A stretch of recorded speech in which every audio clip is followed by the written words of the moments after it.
Excellence Monsieur Mohamed Ould Ghazouani, président de la République islamique de Mauritanie, Monsieur Jorge Manuel Albares, ministre des Affaires étrangères de l'Union européenne et de la coopération du Royaume d'Espagne, président de l'Assemblée générale de l'Alliance Sahel, Mesdames et Messieurs les représentants de l'Alliance Sahel, Mesdames et Messieurs les ministres, Mesdames et Messieurs en vos grades et qualités.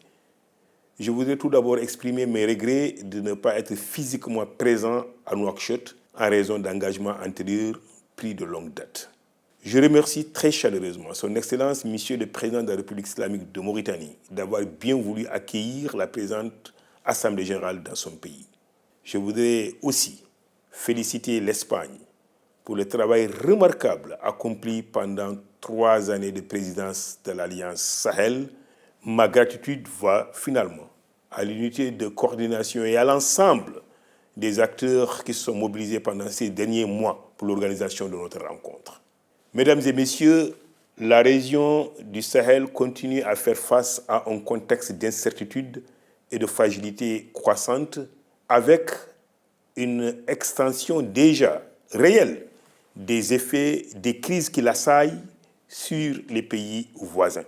La situation actuelle remet en cause à la fois les avancées dans la lutte contre la pauvreté et les progrès accomplis pour un mieux-être des populations, et ceci dans de nombreux pays.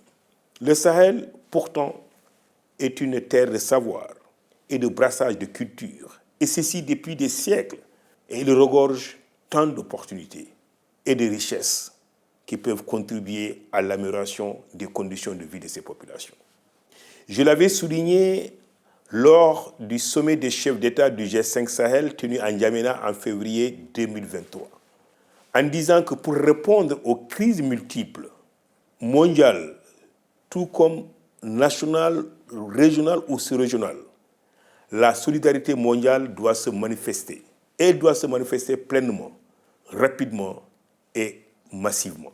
Et c'est la raison pour laquelle notre institution, la Banque mondiale, pour sa part, a choisi de rester active et engagée dans tous les pays du Sahel, car nous croyons qu'il est de notre responsabilité de soutenir et de protéger les États, les institutions et surtout les populations les plus vulnérables parmi elles. Ceci pour renforcer le capital humain, mais également investir dans des secteurs porteurs de croissance et de développement.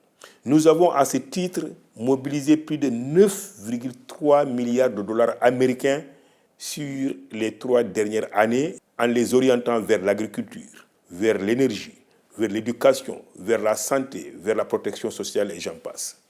L'heure doit être au renouveau pour mieux appréhender les enjeux et aider les pays à apporter les réponses idoines et efficaces aux crises, et en particulier ces pays du Sahel qui sont confrontés à des crises multiformes. Et c'est pour cela que j'avais recommandé à ma prise de fonction en tant que président du comité de pilotage une revue indépendante de l'Alliance Sahel. Cette revue a pu mettre en avant un certain nombre de recommandations et je voudrais en citer quelques-unes. L'Alliance Sahel doit être plus proche du terrain. Elle doit viser plus d'impact en étant plus sélectif. Et elle doit aussi avoir ses interventions alignées sur les priorités des pays. Je souhaite que cette assemblée soit l'occasion pour que ces recommandations puissent être traduites en actions concrètes, fortes, et ceci dans les meilleurs délais. Il me paraît aussi important que nous concentrions nos efforts sur ce qui a bien fonctionné. Et lorsqu'il est possible, passer à l'échelle les projets et initiatives stratégiques qui ont un impact réel sur les populations. Il nous faut agir de manière coordonnée avec l'ensemble des partenaires de développement et sous le leadership des pays. Et ceci qui va donner un sens à notre action. Ensemble, œuvrons pour un Sahel de paix, de stabilité et de développement. Je vous remercie pour votre bien aimable attention.